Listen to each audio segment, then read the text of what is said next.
And we're live. Hey guys, welcome back to Whiskey Charlie, the War Game Chat. I am your host, Mo from Mo's Game Table, and joining me today are two awesome people from VUCA Simulations, Patrick Gebhardt and Yves Rattel. Welcome aboard, guys. Glad to have you here today. Thanks for having us. So we're going to be talking about everything, VUCA Simulations, and primarily Red Strike, which is your latest release that's coming out here pretty soon. And first off, I want to say that VUCA has just been incredibly impressive the past couple of years. You guys just burst onto the scene and have set a completely new standard for war games. You've blended that Euro style components with, and graphics with war game graphics, and war games itself just taken things to a whole nother level. And you guys have really set a new standard, which is fantastic. The even better part to me is the fact that you guys are so young compared to most of us are all middle-aged dudes, that are in the war games and stuff. And that's who's, producing these games. You guys have a long career ahead of you guys. Thank you. Yeah, it's our healthy lifestyle, right? Exactly. But you got what, 9 titles now out, I think? Yeah, I think it's 9 releases. Mhm. That's right. And we got several other games in the pipeline. So yeah, you got this new Ziploc game, I think, that's coming out called Red Strike or something. It's just a real small game. And Yves, this is your first design, Red Strike, is it not? Yves, you hear me? Yves? Oh, okay. This is your first design, is it not?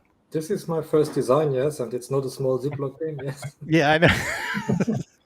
It is your first design, and you didn't go in and wade in and do a Ziploc game or anything. You dove right into the deep end and off into the Mariana Trench, and you've got this giant monster game here, and it's been quite impressive to see all the stuff that you've got included in it. So how long have you been working on this game? I noticed it just started 20 years ago when I was having the idea of doing this. I was always waiting for a Gulf Strike being redone in Central Front in Europe, but it never saw the light of day. So for myself, I started to do these counters, to do the map and whatever. And after having spent years and lots of energy and time in it, I thought maybe it would be great to give it to the masses, to the wargame people out there. And I had a publisher that was, we started working together, but then it didn't work out very well. So we stopped working together. And then at some point, I was contacted by VUCA. And that's when it really started. And that is in 2017, I think, Patrick, 17, 18, that we got really in touch. And from there on, we were really working on it. But I have real life work, so time is tight, and it took more than I ever expected to finish it. But because you said it's the monster, yes, my intention was not to start with this one. I really wanted to have a smaller one to start with. But Patrick said, no, let's go do the whole 9 yards and let's do the big one first. The second one will be the smaller one. So it's maybe the wrong way around, but I really love to work on Red Strike.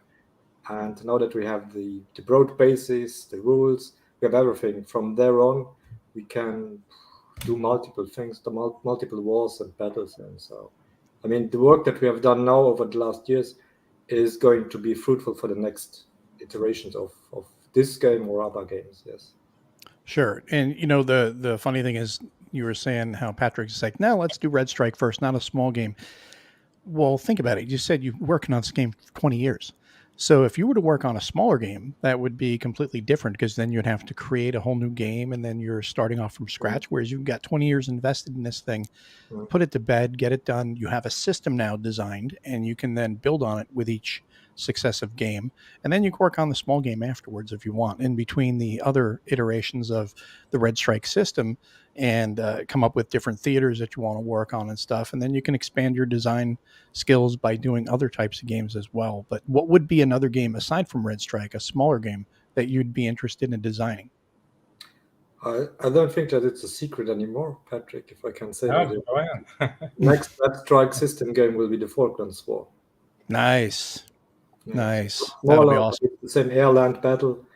we're talking right now about the scale, how we can, because the scale is maybe a little bit too high for Falklands, but there are ways to do this, and we will find a way to make Red Strike happen in the Falklands very soon. Well, I like the sound of that. VUCA started counters already in the Excel file, so pretty sure that it will be maybe this year still. Wow, talk about you guys are aggressive. It's a small one. Yeah. And everything is done now, so I mean, true. Yeah, but I mean, rules and it's okay. Yeah, but about the size of the game of Red Strike, right? Mm-hmm. It's kind of our philosophy in VUCA Simulations that we don't set any hard boundaries to our designers, right? We say just develop everything that you think is necessary to make the best possible product, and we'll see how we can realize it. So Red Strike comes at I think about $150, which is not a small amount of money. I'm aware of that, but I mean, we got about 24 counter sheets alone, and we got the maps and all the player aids and scenario setup sheets. So it's going to be a heavy package. Right. What's the size of the box? It's a deep box. I would expect it would be pretty deep. I would. How deep is it? 3 or 4 inches?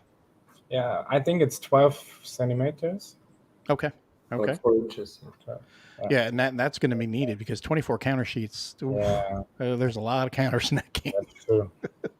So I got one comment here I've got to address.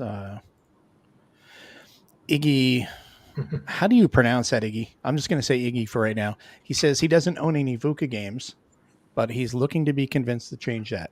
Well, I can tell you, Iggy, that you really should check them out. The quality is fantastic. It's top shelf. It's probably the best out there for war games. And it is not only that, but the content of the game itself is fantastic. The rules are excellent. They're not difficult at all to understand. And, well, of course, depending on the game, is going to have the different complexities for each type of game. And you got plenty of games to check out. So go over to VUCA Sims website and check it out and find a game that interests you. And you can do some YouTube searches too to talk about, people will be talking about different games. We've had games on the channel as well. Me and Kev, we played. Oh my God, I just went brain dead. Which one did we play? I can't believe I went brain dead. The Book River. Yes, Boog River. That's what it was. We did like 4 sessions of it, and we were critical of the game, but all in good, with good intentions. And that was because of we thought some of the things could be sped up, but the combat in that game is fantastic. I absolutely love the way you guys do the combat in that with the strength chits, and you have multi-step units, and the fact that combat is not just I'm going to come in, I'm going to math it out, and boom, I'm done. I know I'm going to win, and I'm going to take this hex. No, it's a brawl. You got to fight for every area that you want to get through. Sometimes you'll blow through pretty easy. Sometimes you won't, but most of the time, I should say, you don't. So it's a real back and forth, and I think that is real important to have in a war game instead of just making it be a math exercise. Yeah, there's no factor counting and odds ratio optimization, and there's a lot of friction in the game. Yes, absolutely, and that really gave that. It really did feel like a kind of a drawn out brawl, and that's what I want in a war game. I don't want to just blow through those games are nice. Don't get me wrong, I like those too. But sometimes you just want to sit down and you want to really feel like every hex you earn, and that game really does give that feeling, I think. Yeah, and it's very interactive, right? So that's something we are very aware of. So we want to have interactive games. So whilst Red Strike is a kind of a monster game in terms of number of components, it's still interactive. Right. So. Absolutely. I'm just going to pop up some comments here as people are coming in to talk about your games. So let's talk a little bit about Red Strike. Okay, which is what the main topic is going to be here. We'll talk about that. We'll start off. Well, Yves, first off, how did you get into wargaming? And then from your wargaming, how did you then translate that into wanting to design a game and then talk about that, just that journey over 20 years. Okay, well, I started probably with my elder brothers, with whom I played with miniature soldiers. That was the start. And very young, I was 8 or 9 years old. My parents offered me Panzergruppe Guderian, and that was for about 10 years my only war game. I didn't know that there were any other war games out there. I'm living in Luxembourg, so there was no shop, nothing, never ever seen. So that's when I started to be a game designer, because I only had this game. I made my own counters, cut them out of paper. I drew everything on the map. I did my own maps. So, I mean, that was really the start, was really something like I was already a designer before I was a war game collector and gamer. And yes, from there, when I discovered one time I was 19, I was in Metz, in French city in France. I saw a shop with plenty of war games. It was just like heaven was going up, and I was just buying. And I mean, that's probably the same for all of us. We just got into that, and I never get out again. Yeah. So, and then I played Gulf Strike and Aegean Strike, even more Aegean Strike than Gulf. And yeah, then I wanted to have that game, that system. I love that system. Not everything in the system, indeed. I have changed quite some things that were annoying, at least to me. The ZOCs were really bad, and the terrain was terrible. And so I changed those things that were a nuisance to me to something a little bit more lighter and easier. It's more playable, in my opinion. It's much more playable than the original games. Yeah. Yeah, and that's important.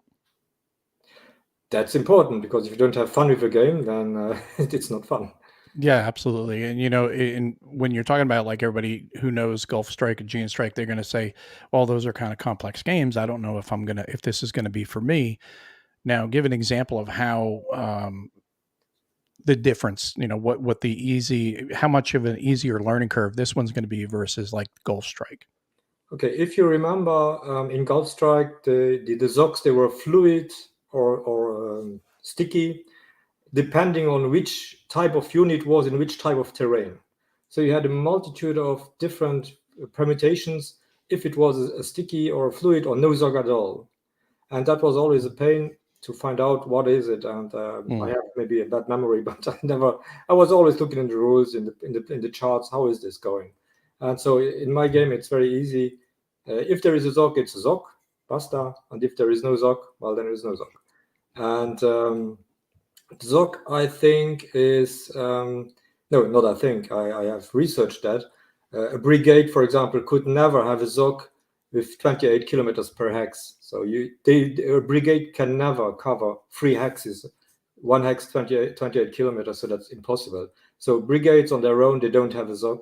But if you have 3 brigades in a hex, then you will have a ZOC, because a division could do that.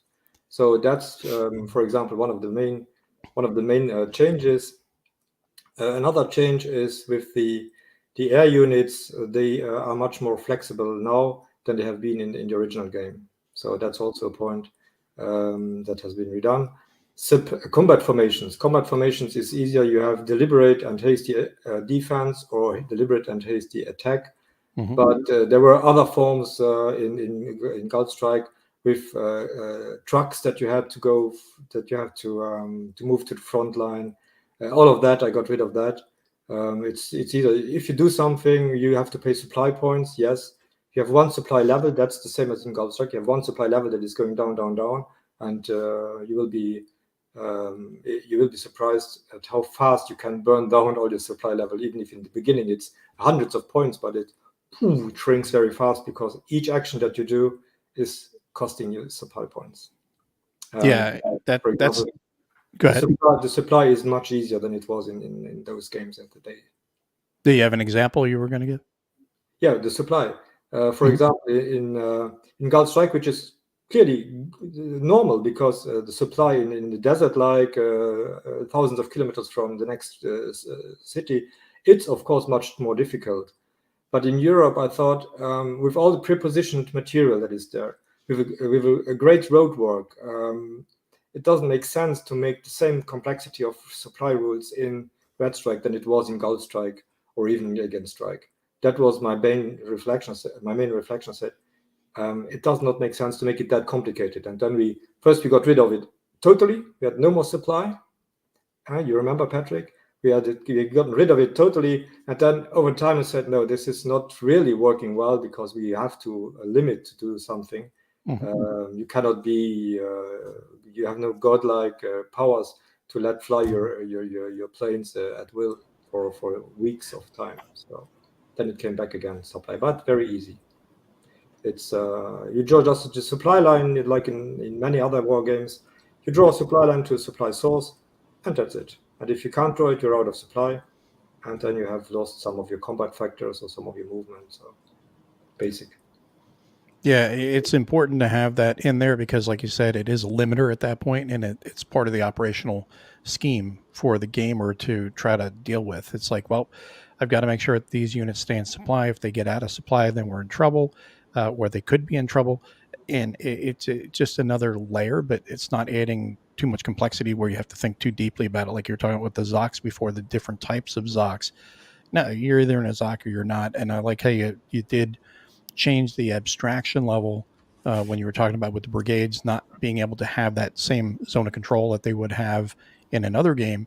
It's like, no, in reality they wouldn't. So we're going to change it to reflect a little bit more realism here, which I think is pretty neat. But there's always that give and take with a design as to how far do you want to go into realism and how much do you just want to abstract for the sake of gameplay. Right. That's the point where it becomes difficult to explain why something is not in the game anymore if you don't have really a rationale behind. But I think I have for everything really a good explanation why it is done like it is and why I didn't think that it was the complexity was worth it indeed. So Tom's got a question. How does Red Strike play solo? Well, the same as most of monster war games. You have to be a little bit psychophonic. Do you say like that?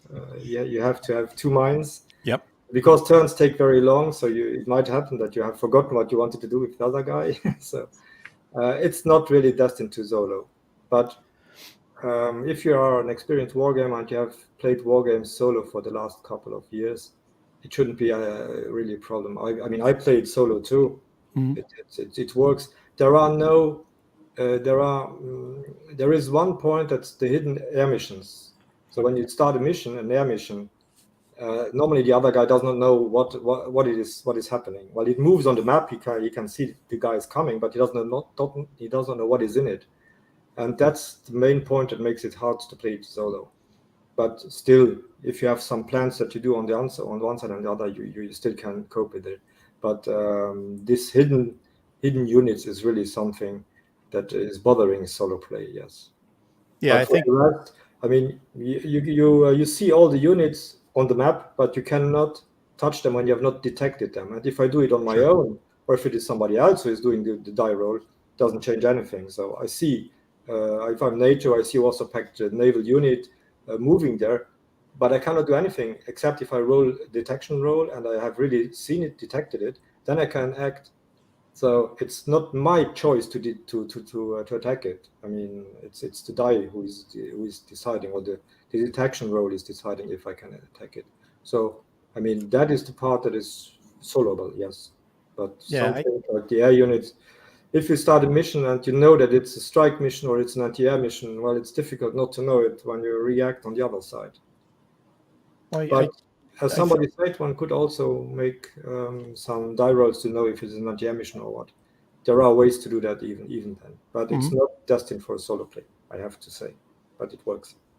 Well, I think to play a game like this, it would help, because of the scope of it, it would help as you're playing both sides to come up with a basic game plan ahead of time, a war plan, whatever you want to call it, battle plan, and then just follow along with it as you're going. So that way, of course, you're going to make adjustments as you play, but you would do that, I think, as a head-to-head gamer. You're going to try to figure out ahead of time what you're going to do, but you just be a little more verbose in your notes to yourself. And then when it comes to the airstrike, maybe you write up a couple different types of packages, like what aircraft are going to be in each of these strike packages, and then when it, you start moving it across, then you roll, and it's like, oh, this is going to be this strike, this is going to be this squadron or whatever. Yeah. So that way you can add a little bit of surprise for yourself. Yeah. Right. That's a good point. Yeah. And to come back to what you said about planning, I insist on the fact that if you don't plan in this game, you don't get anywhere. It's not like in OCS where you have to plan for supply, otherwise you may not even be able to attack a battalion with your division, which is, in my opinion, always a little bit weird, but okay, it's a safe system and I like it. I really like OCS. But here, if you don't have a strategic planning of how you are going to attack, where are you going to make priorities, what are your priority targets, and how you want to move on as Warsaw Pact player, if you don't do that, you don't get anywhere. Mm-hmm. It's clear that you have to know, to use your assets, your tools that you have, aircraft, whatever you have, missiles, cruise missiles, ballistic missiles. You have to know in which sequence you are going to do that, and what is really the point of attack, and how you want to. Do you want to degrade the air defense system, or do you want to degrade the frontline units?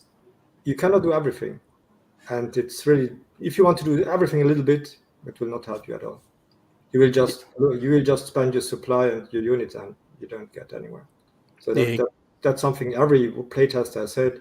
Wow, this is really, in that point, that is the complex part of the game.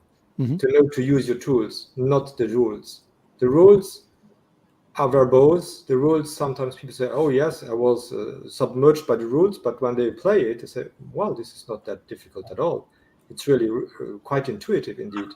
But the point is how to get to your goal game, how to attack, how to move.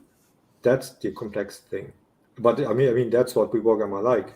I don't want to discuss about the rules if it was like this or like that, but I want to discuss about this move I did was good because then I could do this, and because I sequenced these attacks, then I could do this and not this. I played with one of my face-to-face buddies, and he was just like, we played the same scenario, but the first time he did it his way, and the second time he did it my way. When I told him, do it like this, and you will see the difference, and it was just totally different. And the second time, it was of course he won the scenario because it was sequenced in the right way. And that is something that you have to find out a little bit. I may help a little bit. But if you know how Gulf War 91 went, lessons of that Gulf War, if you know those, you will win the game. We will win in the game. It's one of those things where a lot of times with war games, we get out there and we just have these front lines that are all set because you're pre-positioned your different counters out there based on the scenario setup, and then basically just boom, you just bump heads and go for it. Yeah. In this one, you've got to come up with a battle plan, like you were saying, and you got to say, okay, I'm going to my objective is this, and to get there, I'm going to lead with air, and then I'm going to bring in my ground forces, and I'm not just going to do it willy-nilly. This is going to be a feint over here, or a blocking attack, and then this is going to be the main effort, things like that. So that way you're not just pushing counters around and getting yourself lost, which is another thing that will screw you up in this type of game, is just kind of pushing counters around. Here you have to have a cohesive plan and follow through with it when you play. Yes. Yeah. Also, in terms of accessibility to the game, to the rules, we will provide 10 exercise scenarios, which are basically sandbox scenarios, and you will learn air combat only. You will have scenarios featuring only missile attacks, only doing land combat, only having air to naval combat in one scenario. So we have all these small chunks out of the total rulebook packed in separate scenarios, right? And we will also provide scenario maps for that, so you don't have you don't need to have the huge footprint, because one challenge whilst developing the game was the amount of air bases. Right, we have hundreds of air bases, and we need one airbase display per airbase. So in the campaign game, we have a lot of space taken up by these airbase displays, and in the smaller scenarios, we just feature a few of them. And so we had the option or the possibility to place the airbase displays just directly on the map itself. Right? No, that's great that you have those small scenarios that you're teaching in chunks. So you take a bite here, you take another bite, and then when you get all done, you're all set and done. Then you can sit down and enjoy the feast. Yeah, it also helps in bringing new players to the game, right? If one is experienced with the system and he knows the rules, he can just take out the exercise scenarios one after the other and teach the rules. And at the end, you can just set up a bigger one, bigger scenario, or even the campaign scenario. Yeah, the idea behind it was really to if you want to play the big one, the campaign game, setup time will be long. It's monster, so you have to have a lot of time to set it up, and there is nothing more frustrating than setting it up for a couple of hours, playing one turn, and then finding out that you have done so many things wrong that you have to restart. And then probably, well, at least me, I wouldn't restart. I have done that already with some other games. I didn't restart. And that's the frustration that we wanted really not people to have. If you do it step by step, if you learn the game in the first 10 scenarios, you will play the campaign game and you will do everything. Well, not everything maybe, but 99% of the game of the rules, you will do it right. And you will not be frustrated as to have to say, well, everything is screwed up and I have to redo everything. That's really what we wanted to do. We knew it is going to be a lot of time and energy invested to start the game. And we don't want to lose people after the first couple of hours they spend, and they say, "Sure, it's I screwed up, and the game is not broken, but I cannot play like this." So yeah, no, that's outstanding. And because of this mindset, we did the exercise scenarios, but we also did some smaller scenarios. So there are smaller scenarios that will be playable in 1 or 2 days, maybe. Whereas, for example, the Bavarian option, there is the North German plains, there is a Berlin scenario, NATO attacks, so there are certain scenarios that players can play on a scaled down map. So you really have a scenario map, and then therefore I want to thank again VUCA Sims. They are really doing everything to make it really playable. So you have a small map, even if you only have a kitchen table, you can put Red Strike there. You can play one scenario there with maybe 70 counters or 300 counters instead of the 2000 counters. So it's really something, it's modulable, up to you to use it. You can also, for the size is one thing, for scenario maps, bigger ones, smaller ones, and then the big campaign map. There is also the strategic map. There are two. There is the operational map, that's Germany, and you have the strategic map, that's the Northern Atlantic. And you can, well, the game is intended to be played with both of them. So what you do in the North Atlantic is going to have an impact on the operational map. If the Soviets sink a convoy, well, those units that were on there, they will not be received as reinforcements here. That is one point. But you can also play, for example, the strategic map, only the naval and air part in the Northern Atlantic. So it's Red Strike is really multiple games in one package. And I can't stress enough how VUCA Sims was really always there and helping. For example, only now a couple of days ago, I was asking for 16 more markers. I was just like, is he going to be to say? No problem. I said, yes, okay, go for it. If it's needed, if you think it's needed, do it. And that's really, there were never any blockings from VUCA Sims, and that's really, I don't know. I have not worked with other companies, but I cannot imagine any company that would have been so flexible. Also on the timeline. I mean, I have found a mail 2020, we said in summertime it will come out. Yeah. 3 years later, it will come out. Okay. But so VUCA is really a great company to work with. So, with that said, you said in 2020, that was the plan, was to come out with it then, and here it is 3 years later. Did you learn a lesson on that one? Don't say that a game's coming out at a certain date and then, it comes out 3 years later, because when you're doing a game, this scope, especially any scope, actually, you're going to run into delays. But when you're doing something this scope, it's like, hey, this is a game we've got coming out. It'll be out when it's out. We're hoping, and maybe kind of push it out a little further, say, 2022 instead of 2020. And then if it comes out 2021, you look like a hero. Actually, I learned by it. So we will not place any games on pre-order until the files go to the printer. So then we're safe, so that the game will be there in 3 months, or maybe with a delay in 4 months. But it's overseeable. It's not like somewhere in the horizon, and so that's why we just start pre-orders of games from now on when the files are at the printers. Yeah, that's definitely a smart way to go about it. And we have a question here from Mike Berticelli asking if you guys will be attending Consim. Yes, so Julius and me will be there. We just booked the flights last week. And also our graphic artist from Argentina will come this year. So excellent. We'll meet excellent. Up there. Yeah. That should be great because that's an excellent convention, and definitely the types of people you want looking at your games. Yeah, we've been there last year. It was such an amazing experience to be there. So yeah, of course. So now you have some graphics you wanted to show. You want to take a look at the game here. So that way people who are not already familiar with Red Strike can get an idea of the graphic presentation of the game and the components, things like that, which we're talking about earlier, and I'll state it again and I'll say it until I'm blue in the face about it. VUCA has the best components out there. They're really just beautiful, and you guys do an amazing job, and just keep at it and just keep coming out with great games. But let's go ahead and share this. You ready to what you want to share? I don't know what you want to see. So what we got up here. Oh, let's see. Let you take it from here. That's just one of the scenario maps.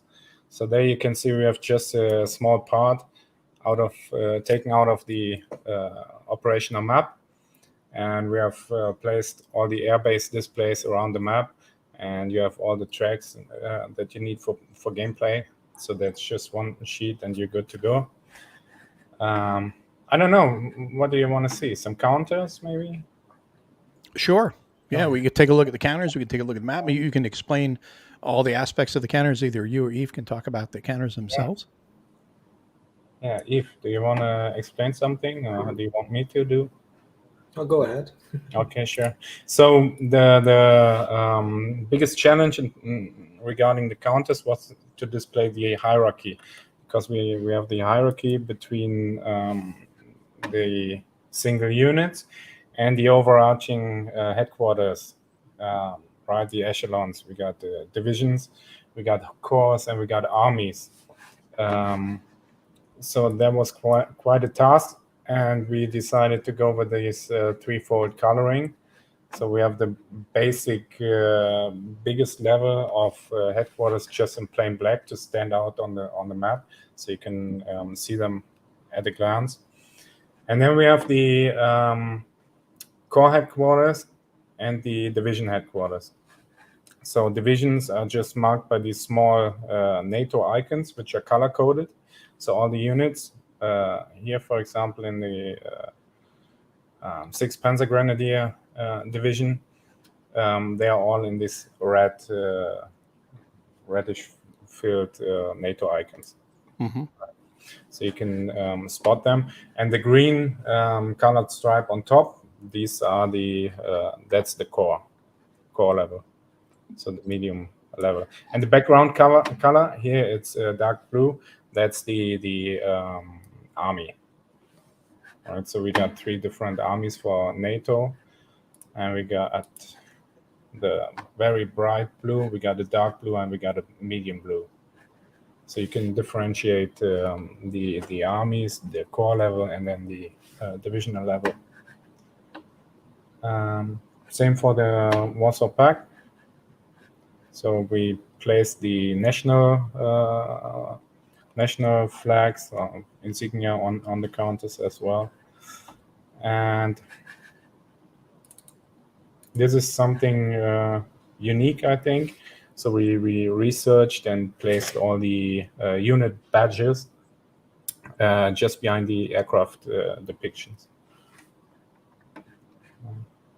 That's an excellent little piece of detail that really does add to the game in a nice, neat little way.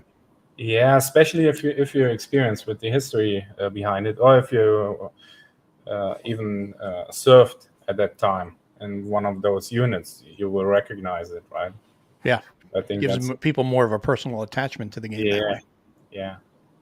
So that's the air units. So we place the range in the front of the counter and some special icons.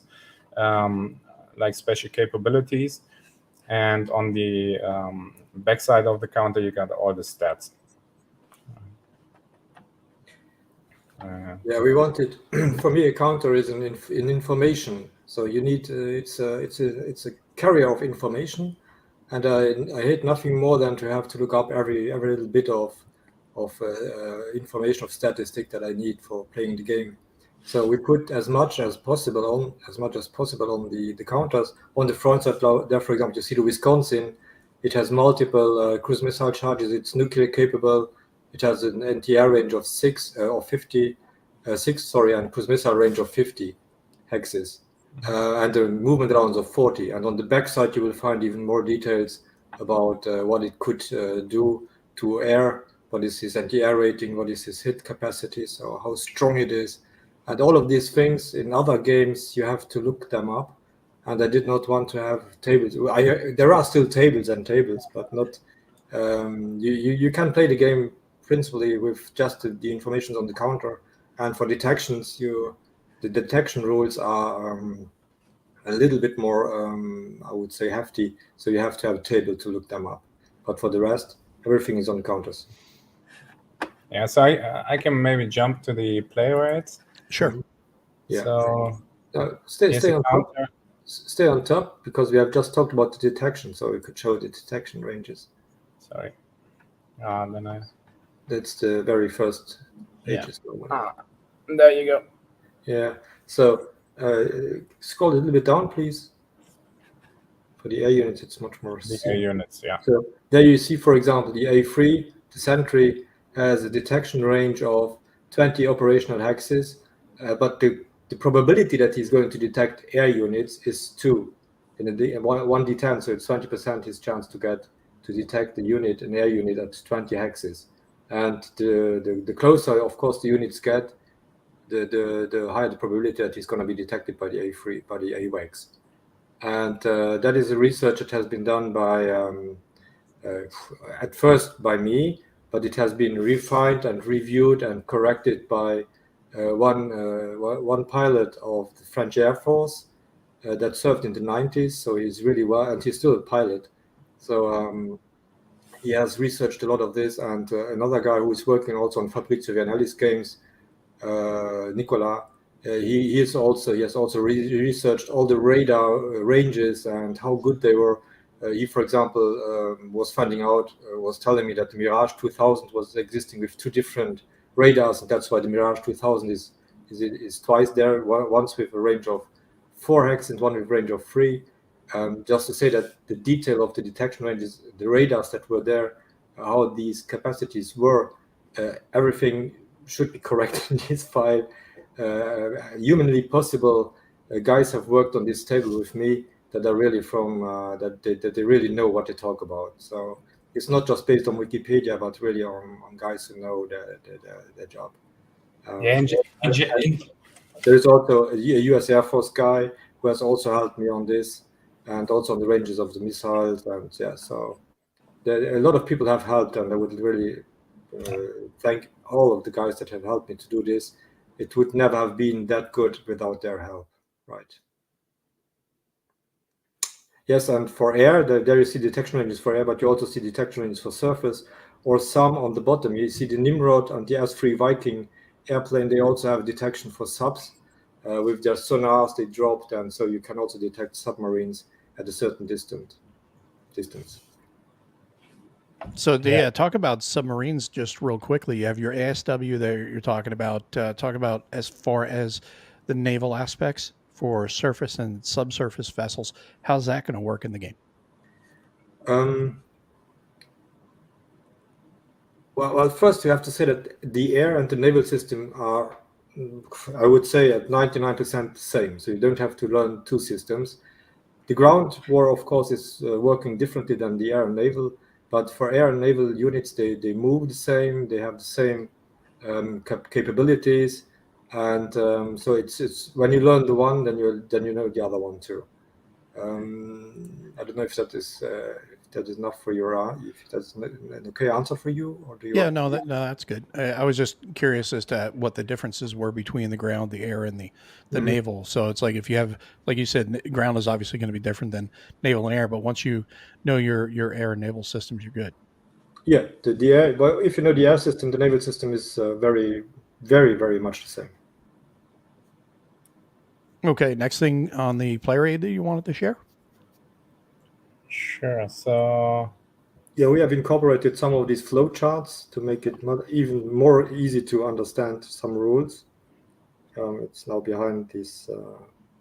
Thank you very much. Sorry about that. For example, the multi-role aircraft on strike mission. It's always the question, what can I do? Is it the whole AEA I can use or the half? So because that question was arising, or each time that we played it, I thought I wanted to have a little flowchart on the player aid. So if there is the question, you don't have to look up the rule. You look here and you say, yes, it's like this. It's a very basic thing that one should have incorporated after some games, but I found out that it's always the question: was it now half or the full printed AA?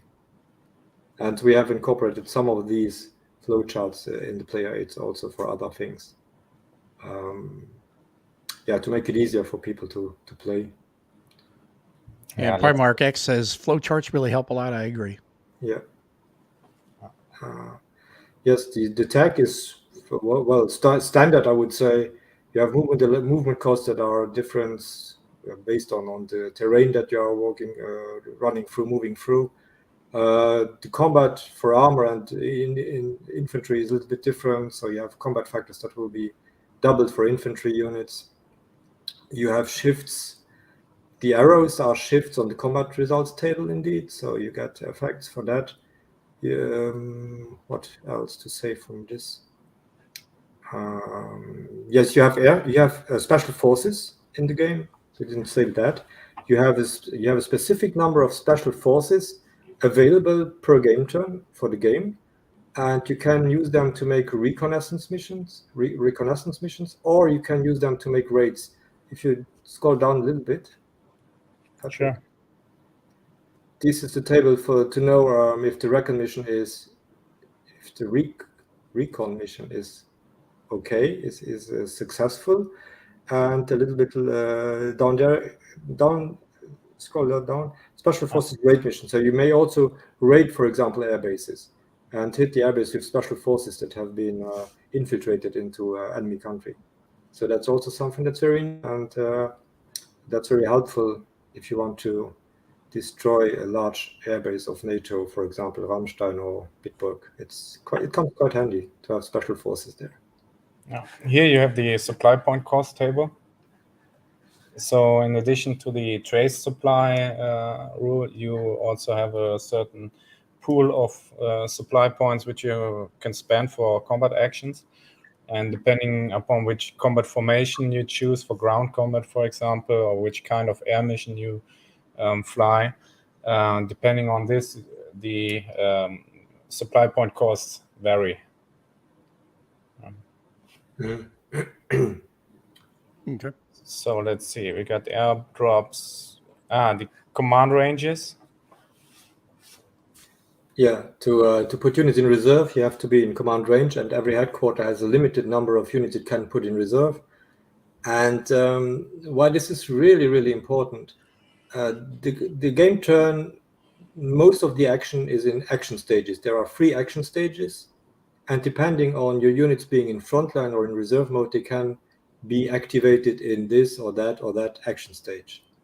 And more than once, people put every unit in frontline mode, and then they cannot move and act at all in the second and in third action stage. So you have really to plan ahead and say, okay, these units that will be the frontline units that will now be in the first action stage, they will be moving and attacking. And in the second and the third action stage, I have to have units in reserve mode so that they can move and attack and maybe exploit some breakthroughs or enhance some attacks somewhere where it didn't go well. So all of that, you have to plan ahead. If you don't do that, well, you still can play the game, but it's not the same. You will not have the same successes. The reserve capacity is limited. A corps, for example, can only put into a reserve 3 units, a division 1 unit, so that's the classic. A division has 3 brigades, and one of the brigades could be in reserve, and the other 2 are in the front line. So that's more or less the command ranges. So in general, there's a lot of information on the player aids, right? It could look somewhat overwhelming, but due to the exercise scenarios, and it is approachable actually, and each single aspect is not very complicated in the game, but you just have so many particularities of the scenario in the game. So you got the POMCO sites, you got oil terminals, you got the special forces, you can do reconnaissance missions, you have all types of different missiles. So it's just a lot of simulation value in there. But I would like to say, to add, it in itself, the different specifics are very easy. Yeah. Taking the special forces. Special forces is nothing else than you get a certain number of special forces available for the game turn, and all you have to do while it is your turn to play is say, I want to use any one of my special forces missions to make a raid on that airbase. You make 2 rolls and it's done. 1 roll for the success, 1 roll for casualties from your special forces, and that's it. It's nothing complicated. Of course, the rule takes a little bit to explain how and when and the special details, but indeed it's really one of the easiest parts of the game. And that's for most of these parts. Once you have played them and see them, you say, okay, is this all? Yes, that's all. And but it's the multitude of different things that you can do. And as I said at the beginning, it's really to master the tools and not the rules. That's what was the intention. That was really the basic mindset behind it. You were saying about, earlier about having those 10 training scenarios, basically like a workup to get you to understand the mechanics. And you can see here, looking at this player aid, that, once you get the mechanics down, the complexity is really going to come into how to deal with and coordinate the different layers that Yeah. you're going to need to, have in place to carry out your plan. And it's why it's so important, whether you're playing, competitively head to head with someone else or playing solitaire, to actually have a cohesive plan beforehand, because otherwise you can see how you could get lost in the layers here. Not that they're necessarily all difficult. It's just making them interact in a cohesive fashion to carry out whatever your objective is. And that's the fun part of the game. You really learn learn while you play how to sequence the different assets that you have at hand and how to reach your goal by employing those tools. Yeah, and also to help accessibility of the game, in the scenario book, we got a lot of those examples of play, right? So we got graphical examples of play just for different mechanics in the game, like how does retreat work.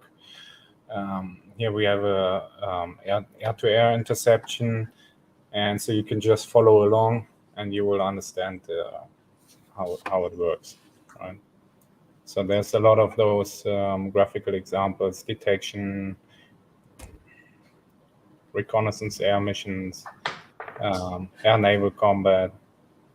So I think this also helps in getting acquainted with the game. Yeah, it looks like there's pretty exhaustive detail in this rulebook as far as giving you, like you said, illustrated examples along with the text to reinforce it, because visually it's one thing to read a rule, it's another thing to see it. And that's why illustrated examples are so critical, I think, in Right. wargame rulebooks. But even when I got the first version of the rules from Yves, when we started out on the project together, I never had the feeling I was overwhelmed by reading it, because I enjoyed reading it. Everything was so logical, and since then a lot of things changed and have been improved. But I think it's just plain fun to read it if you're into the thematic. If you like the topic, the history behind it, you will find yourself in there. Yep. No, outstanding. You have any other components or graphics you wanted to show? I don't know what you want to see. So, Let's see if anybody in the chat has any. yeah, maybe in the comment. chat, right? Do you have the strategic map, maybe? Strat map, sure. Strat map. We just see. There it goes. Let me see. Thanks, Carl. Full screen. There you go. Yeah. Here you see on the bottom right these lightly shaded hexes. That's the op map. That's the operational map. These ones. And they integrate into the strat map. So on the strat map, you see Halifax on the left part. So the convoys, they start there and they have to reach the harbors in Western Europe to deliver supply and to deliver reinforcements like 24th Mechanized Division from the US. And the Russian Navy, the Northern Fleet, of course, they will try to break that and to sink these convoys. And that is going to happen on this map. And you will also have long-range maritime patrol aircraft here. You will have long-range bombers that can work from Pechenga and Murmansk in the north or from the Soviet Union. There will also be, you may see in Norway, there are also lightly shaded hexes. The battle for Norway is also in the game. It's very much abstracted with just one marker that is moving down or up, depending on the bombing factors that you are attributing to them to fight this to fight in Norway. And you could also kick out Norway at some point, and of course eliminate these airfields, air bases in Norway that hinder your long-range bombers to get into the Northern Atlantic to sink convoys or aircraft carriers or whatever. So this is a whole part of the campaign game, but you may leave it aside and you may also only play here. So that's also possible. That's what I talked about before. It's a number of games in the same game, really. Now, have you ever considered expanding this from Europe to the Middle East, or possibly even kind of extended further down the line? And guess what? NATO got pushed all the way back, and now it's red strikes blue, and they're attacking the mainland U.S. No, not really. I mean, I know that would be really pushing it, but I think it would be kind of interesting too. At the same time, another option, because that's something that there's not a lot of games on. Well, we have started to think about what will be the next games in the series. Middle East is somewhere in the talks. Yugoslavia is in the talks. We have some other wars that have been. We want to do also some historical wars in the game. This one is hypothetical. But we also want to do some historical wars in with the system. But we also Red Dawn, right? I was thinking about that movie too, yeah. But the Soviets invading the US, yeah. But for example, there was one proposition about China-Soviet war, China against the Soviet Union in the 70s or 60s. So there are a lot of ideas on the table, but we have not yet decided on anything except for Falklands. Falklands is going to be the next, and then the big ones. I know I have learned also something. Doing a big one like this takes really a lot of time and energy, and I don't know if I have the time and energy to really do one big one like this one. Yeah. Thinking about some wars to do them, wow. I will have to be full-time employed by VUCA. Then there you go. Now, Primark has a question. He says, have you considered doing a combined review of every die roll used in a game? He finds that to be a great reference when playing. I would say something like that could be done maybe later and just added as a downloadable PDF or something. Honestly, I haven't thought about that. I have not seen that yet, neither. What game has done that? I would really like to see how it was done. Primark, which game have you seen done doing that? The way I'm interpreting it, and correct me if I'm wrong on this, I think, like you were saying, a special force is 2 rolls. Detection would be 1 or 2, or however the rolls are, whether it's a D10 or it's a D100 roll, kind of like just like an index of all the different roll types in the game. So that way it's just a quick reference. It's like oh, I got to roll my recon roll. What is that again? Oh yeah, it's 2d10, or whatever. So that way they have something that's just easily explained. It should be already, I think, on the player aid card as far as what's gonna happen on that. Yeah, in general, we won't stop with publishing a game, right? So we will definitely follow up with the after sales service, just to bring in additional player aids. If there's something missing, we will provide it. And so One thing about the die rolls is each and every die roll you always have to roll low to be good. So it's not changing from this or to that. So that is something that we wanted to be coherent about it. So a low die roll is always good for you. So you always have to roll low. It's not like sometimes you have games where on this table you have to roll high, on this table you have to roll low. So that's quite sure. We only have only one table. The missile table is using a 1d100. Yeah, maybe that's is D10, 1d10. Yves, let's show the missile table because I think that's pretty unique. Yeah. Okay, thanks, Primark. I will think about it. Yep, thank you. There you go. Oh no, sorry. Okay, there you go. Yeah, here you see the different missiles that are in the game. The role they have, air ground or air surface or ground, and then by target, that's on the top row, you see the different targets that you are going to target, and based on the missile that you are using and the target, you can choose a warhead, a high explosive warhead, a chemical warhead, or nuclear warheads, small, medium, or large, X-large. And based on that, you have a sure hit. For example, it is very improbable that you are not going to hit a city with a nuclear warhead. But for example, if you want to hit a naval unit with some harpoon, you have a 70% chance of hitting it, which is more or less what it should be. At least in our opinion, the guys that have worked with me on this. So the 70 is the percentage, the probability that you hit it. And this is the only place in the game where you use 1d100 to have that probability. And if you roll 70, it's okay. And if you roll 71, it's not okay. And the number that you see in all the tables is always the 2-hit number. So the number itself is already okay. Because sometimes in other games, you have to roll lower or higher than the number. In this game, every roll is good when it's the number that is there or it is lower. We have really tried to be there, very consistent. So let's take the example of not the German Cormorant, the Tomahawk, the BGM 109 Tomahawk. Everybody knows that one. So you have the choice. It has a range of 89 hexes. That's 89 by 28 kilometers. It may use nukes. It may use high explosives. The nukes are medium-sized, so that's already quite a punch. And if you want to hit an ADN, an air defense network installation, or a headquarter, your chance of hitting it is 59%. And of course, if you use a nuke warhead, it's 100%, so you hit it. And the number of hits is also in the top row. It's hits per type. So for example, a high explosive warhead does 1 hit, chemicals do 2 hits, and nuclear warheads do 4, 7, or 10 hits.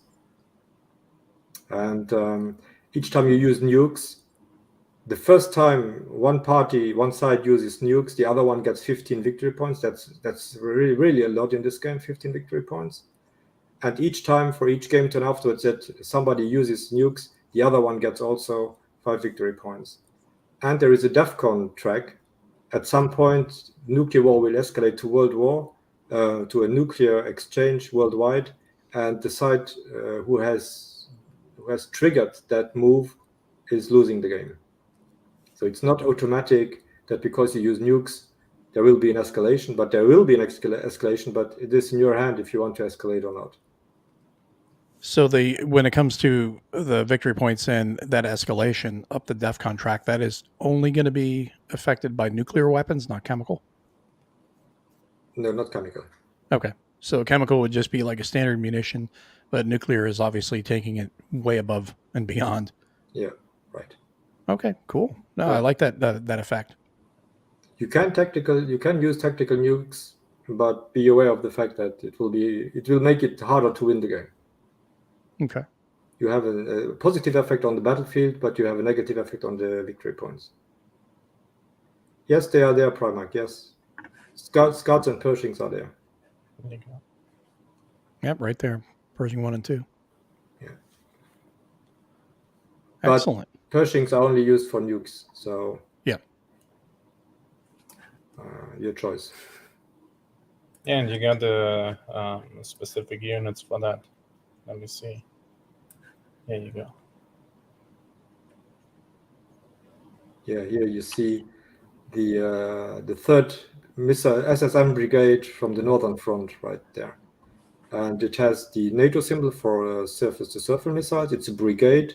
It's the third. That's its ID. It has only then the combat factor is in brackets because it only is using this when it's alone in a hex. 0 in the blue box is the anti-air factor, combat factor.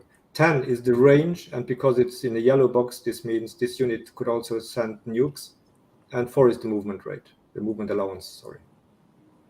And it's a Polish one. The Polish flag is a little bit covered there by the unit, by the silhouette of the. The vehicle is too big. Yeah, the vehicle is too big. Excellent. And you say it's funny what I think Alistair was saying it here. The cruise missile ranges are off the edge of the map and halfway to the kitchen. You can really reach out and touch someone. So, and speaking of that, what is the overall size? I would like just to say something about that. Sure. Of course, we have laughed a little bit about it now, but these could be used to be sent from the op map to the strat map, and then it would make sense. You could use the Pershings to destroy, for example, the airbase in Murmansk. So okay.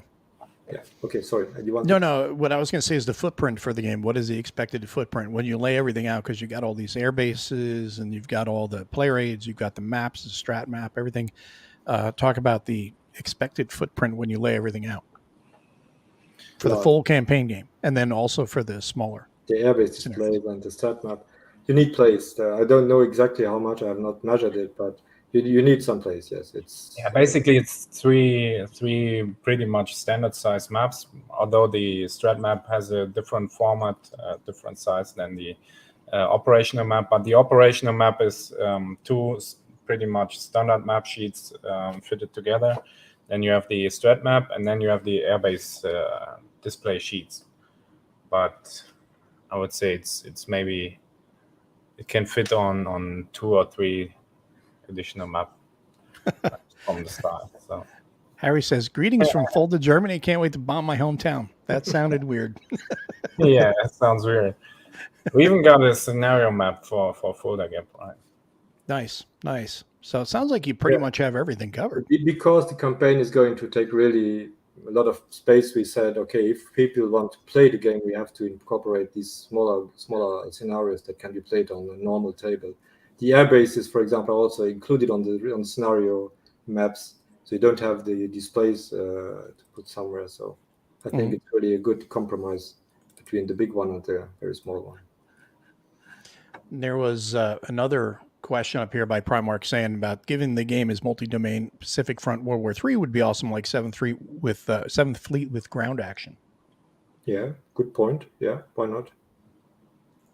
So who knows? Maybe a future game. Some ideas for future iterations of the series. Great, yeah. But it's great to see. Would be suited pretty well for modern days situations, right? Yeah. Yeah.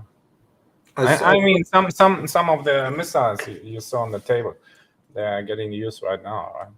So like the harms and the harpoons and whatsoever, and You can also use it to explore the whole the new Force Design 2030 with the Marine Corps, with the MLR, the Marine Littoral Regiments, and see how that would work in conjunction with, from a bigger scale, how that would work against the Chinese Navy when it comes to trying to, aerial denial for those ships in transiting out. So you can see if you want to play around with that idea too. I saw somewhere in the comments that somebody asked about Gulf Strike redone. And yes, that was an idea I had in mind, to redo Gulf Strike and Aegean Strike. But I have heard in the meantime, yeah, right, that was it. That was yes. But I have read somewhere on the internet that somebody is already working on that, and I think it's nothing. It's nobody else than Mr. Herman himself. So I don't think that we are going to touch that. Yeah, no, I think he would be definitely the guy to do that game. Probably yes, better Yeah. than me. But that was an idea I had. I also have a gay game strike. I'm right now playing it with my rules, and it works quite okay. But there would have to be there are some adjustments to be done. It's not like it is compatible at 100%. Yeah. But it would have been really surprising if that would have been the case. But it works. It works. But it has to be adjusted. It could work. But for the moment, I don't think about it anymore because I have read that first of all, Mr. Herman is doing a game on the Ukraine based on his Gulf Strike system and Flashpoint Golan. So that's cool. And I have read also somewhere that Gulf Strike might be redone by a company that is not named yet. But so I don't waste my time on that for the moment. Yeah. Sure. I mean, if someone else is already looking at it, there's no sense putting the effort into that when you could be working on No, I mean, Falklands the and Red so on. Strike system is a system on its own. It has strong roots in Gulf Strike, very strong roots, but 35% are not Gulf Strike. And so, I mean, it's a system on itself. It's based on different games, but we can do many other games than just redo something that is already existing. Okay. So if there's any last questions here, time to get them in because we're going to be wrapping up here shortly. And I just want to make sure everybody has their questions asked and answered. But go back to Patrick here for a minute and let's talk about stepping aside from just Red Strike. What are the future plans for VUCA that you got coming out? Games this year, next year, games you're looking at for the future? Yeah, so we got a lot of games in different stages of development. So going together with Red Strike is a game about the 1812 Napoleonic campaign to Moscow. And it's an area-based game.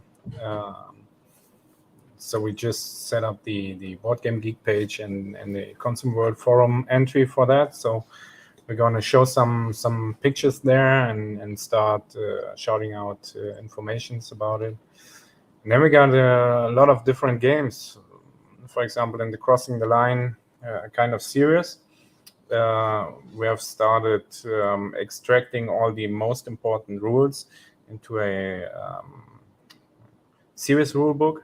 So we will feature a series rulebook and game-specific rules in the next games in that series. So we got one in about the African campaign, another one in development and in playtesting. Then we have a game about Caen, the Normandy, some different operations, Charnwood, Goodwood. One game about a Polish battle in 1939. So that's a series that's going forward. And yeah, I mean that's just a few of the projects. You got one or two things going on. Yeah. And Peter, the box cover artist, he's saying hello from Halifax. Oh yeah, hi Peter. Peter is an amazing artist. If you've not followed his work on Facebook, I strongly agree. I recommend everybody do. Yeah, me too. I love the pictures. I got one hanging right here usually, but we had to take it down to make the high resolution scans. So that's why it's not here. Usually it would be featured here in the best place. So maybe in future podcast episodes, you will see it here. Yeah, we had talked about this. Eve and I had talked about doing this a while back. And then I said, you know what, let's just wait until we're close to when you guys are going to release it.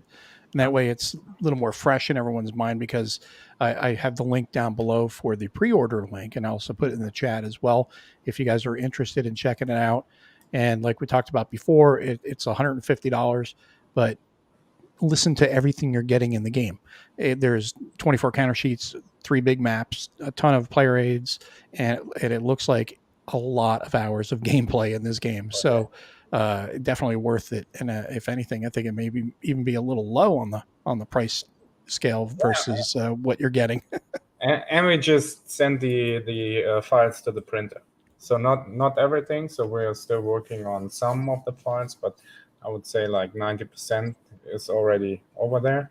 So once the rule book and the scenario book are in the final stage and also print ready, I will also upload them to our website, because the rules that can be found on VUCASims.com, those are not the latest ones. Mm-hmm.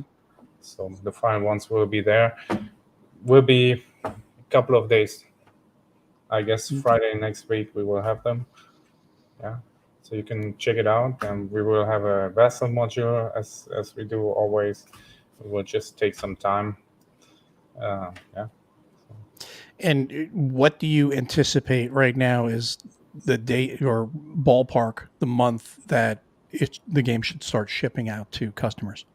I think more or less 3 to 4 months. Okay. That's my best guess. So.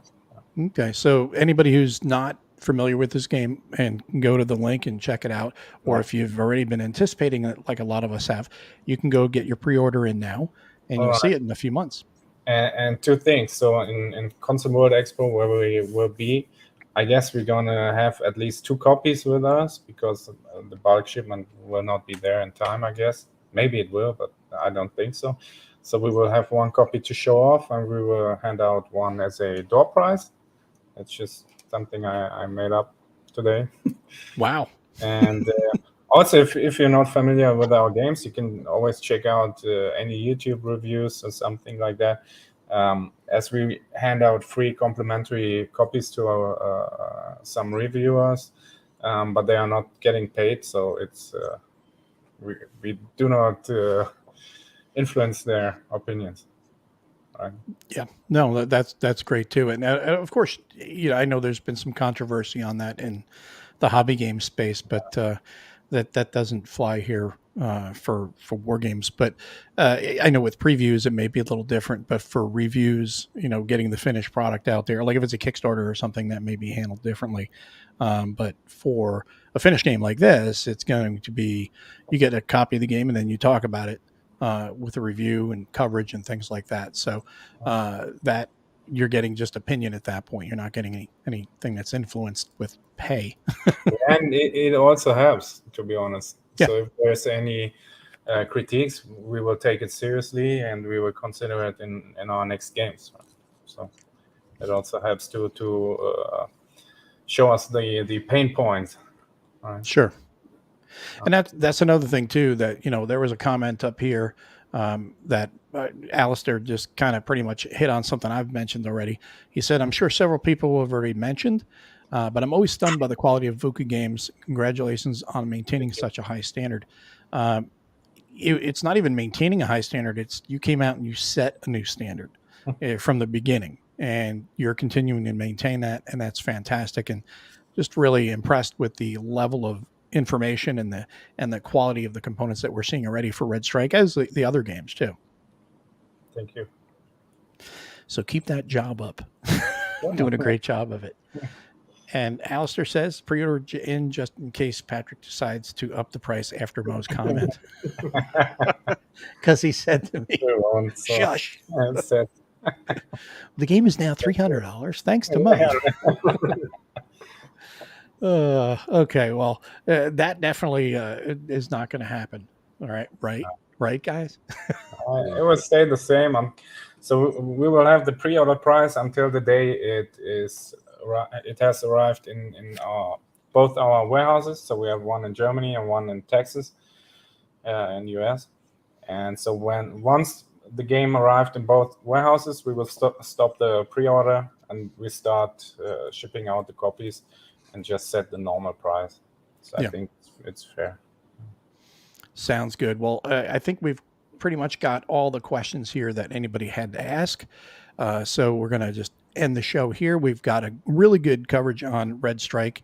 And like I said, wanted to wait till it was really close to release.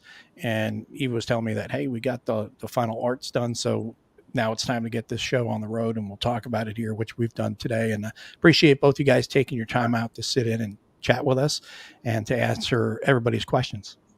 Yeah, thank you for having us. So I just see last important questions. Are the maps mounted? No. They won't, because we will only go with mounted maps when we have one map games. So that that would push the game up to $300. shipping costs. Yeah, the shipping costs would be astronomical. Yeah. Because now it's probably going to be, at that point it would probably push it to 20 to 30 pound game easily. And that's pretty heavy to ship. So no, that will not happen, but we don't need them. We got great paper maps. We got Plexi, and there you go. There's another good point. A 6-inch box is not practical.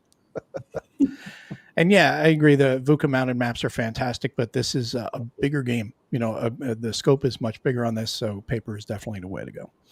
But once again, everybody, thank you for tuning in today. Really appreciate it. Thanks to Yves, and also thanks to Patrick for joining us today and talking about the game Red Strike, as well as the other games that are coming out from VUCA Simulations. And like I said, got the link down below. Go in and get your pre-order in now and enjoy the game here in a couple months. Thanks, everybody, for tuning in. Thanks, See you next time. See ya. Bye.